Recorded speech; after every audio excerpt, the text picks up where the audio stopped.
चीरहरण के बाद द्रौपदी कर्ण से मिले अकेले क्यों गई थी? महाभारत की कथा में कई ऐसे क्षण हैं जो युगों तक मनुष्य के हृदय को झकझोरते हैं, लेकिन उन सब क्षण में ऐसा भी है जिसे स्मरण करते ही आत्मा कांप उठती है। द्रौपदी का चीरहरण एक ऐसी घटना जिसने धर्म, न्याय और मर्यादा के समस्त स्तंभों को तोड़ दिया, और इस क्षण का सबसे अजीब पहलू था वो व्यक्ति जिसने नारी को अपमानित किया। उसी से वर्षों बाद द्रौपदी स्वयं मिलने गई। क्यों? क्या कारण था कि द्रौपदी अग्निसुता, द्रौपदी वह सती जिसने कुरु वंश को श्राप दिया था, वह कर्ण के शिविर में अकेली गई? क्या एक स्त्री के हृदय में इतना क्षमा था, या क्या वो उत्तर चाहती थी जो उसे कहीं और नहीं मिल सका? उस दिन कुरु सभा मौन थी। धर्मराज युधिष्ठिर ने अपने भाइयों और पत्नियों को दांव पर लगा दिया था। द्रौपदी को बालों से घसीट कर लाया गया। सभा में भीष्म, द्रोण, कृपाचार्य सभी धर्मगुरु चुप थे। पांचों पांडव की आंखें झुकी थी और धृतराष्ट्र राजगद्दी पर बैठा अंधा सम्राट वह भी मौन था। लेकिन एक व्यक्ति मौन नहीं था, सूर्यपुत्र कर्ण। कर्ण ने द्रौपदी को वेश्या कहा। उसने कहा कि जिस स्त्री के 5 पति हो वह पतिव्रता नहीं हो सकती, और यह नहीं, चीरहरण के समय वह दुशासन को उकसाता रहा।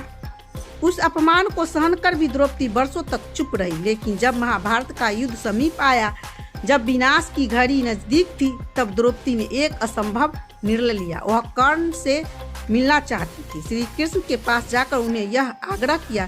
कृष्ण ने चौंक कर पूछते हुए कहा, हे द्रौपदी, क्या तुम उसी से मिलने जाना चाहती हो जिसने तुम्हारा सबसे बड़ा अपमान किया? क्यों? द्रौपदी ने शांत भाव से कहा, हे माधव, कुछ प्रश्न है जो मेरी आत्मा को व्याकुल करते हैं, और उन प्रश्नों का उत्तर केवल कर्ण दे सकता है। युद्ध से पहले मैं अपनी आत्मा के इस बोझ से मुक्त होना चाहती हूँ। कृष्ण ने उसे अनुमति दे दी, लेकिन अर्जुन और युधिष्ठिर से यह बात छिपी रही। उस रात चंद्रमा अपनी सबसे शीतल छाया में था, लेकिन पृथ्वी पर हलचल थी। द्रौपदी अकेली कर्ण के शिविर की ओर चली। कर्ण विश्राम कर रहे थे। जब उनके द्वारपाल ने सूचना दी, पांडवों की पत्नी द्रौपदी आपसे भेंट करना चाहती है। कर्ण चौंक गया। वह स्त्री जो कभी उसके लिए केवल अपमान का चेहरा थी, अब सामने खड़ी थी, नारी के रूप में नहीं बल्कि एक सवाल बनकर। द्रौपदी शिविर में प्रविष्ट हुई। उनके चेहरे पर क्रोध नहीं, पीड़ा नहीं, केवल एक गहरी शांति उठा। कर्ण ने उन्हें देखा और धीरे से, परंतु वह मेरे शब्द नहीं थे, वह मेरा दोनों मौन रहे। फिर द्रौपदी ने कर्ण की आंखों में अपमानित न किया होता तो शायद उस दिन तुमने मुझे वेश्या कहा था। उस दिन मेरे भीतर जो जला वह अपमान था, तुम्हारा नहीं, मेरा। द्रौपदी ने दूसरा प्रश्न पूछा, कर्ण, यदि मैं उस दिन स्वयंवर में तुम्हें न ठुकराती तो क्या आज सब कुछ अलग होता? कर्ण की आंखें नम हो गई। उसने कहा, शायद यह युद्ध ही नहीं होता। शायद मैं अधर्म का पथ न अपनाता, और शायद तुम मेरी पत्नी होती और मैं वह होता जो तुम्हारे सम्मान की रक्षा करता। द्रौपदी ने मौन रहकर वह उत्तर सुना। फिर धीरे से पूछा, और आज क्या आज भी तुम मुझसे उसी दृष्टि से देखते हो? कर्ण ने अपनी आंखें उठाई और बोला, नहीं, अब मैं तुम्हें अपराध बोध की दृष्टि से देखता हूँ। हे द्रौपदी, मैंने तुम्हें जितना अपमानित किया उतना ही मेरी आत्मा ने मुझे जला डाला। वह क्षण मेरी आत्मा पर कलंक बन गया। द्रौपदी की आंखों में जल भर आया। उन्होंने कहा, कर्ण, जब भी कृष्ण ने मुझे बताया कि तुम भी कुंती के पुत्र हो, तो मैंने अपने सारे घाव भूलने का प्रयास किया, और मुझे यह भी लगा कि यदि 5 पांडव मेरी रक्षा न कर सके तो शायद तुम कर सकते थे, शायद मेरी रक्षक तुम हो सकते थे। कर्ण स्तंभ रह गया, उसके होठों कांपने लगे। वह बोला, तो क्या तुम मुझे स्वीकार कर सकती थी?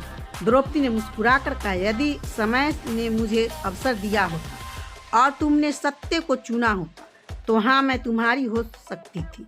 यह सुनकर कर्ण की आंखें से आंसू बहने लगी। उसने कहा, द्रौपदी, मेरे निष्कलंक जीवन का सबसे बड़ा कलंक तुम्हारा अपमान है। यदि मैं मरने से पहले कुछ क्षमा कर सकता तो बस यही कि तुम मुझसे क्षमा कर दो। द्रौपदी ने उसकी ओर देखा और कहा, कर्ण, तुम्हें क्षमा करने का अधिकार केवल मेरा नहीं, वह उन तमाम स्त्रियों का है जो आज भी अपने अपमान में जी रही है।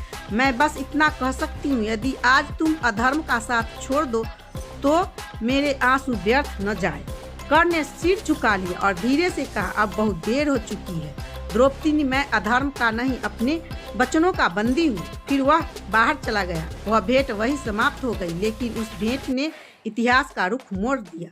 उस रात एक स्त्री ने अपने सबसे बड़े अपमान को क्षमा में बदल दिया और एक योद्धा जिसने जीवन भर अन्याय के साथ खड़े होकर लड़ाई लड़ी, उसने अंत मरण में पछताव की आग जल उठी थी। महाभारत के युद्ध में जब कर्ण मरणास्त्र पर था, तब उसने भी कृष्ण से बस एक ही वर मांगा, हे वासुदेव, द्रौपदी के आंसू व्यर्थ न जाए। कर्ण और द्रौपदी दो ऐसे पात्र जो जीवन भर विरोधी रहे, लेकिन एक क्षण में ऐसा भी आया जब करुणा और पछताव ने उसे जोड़ दिया।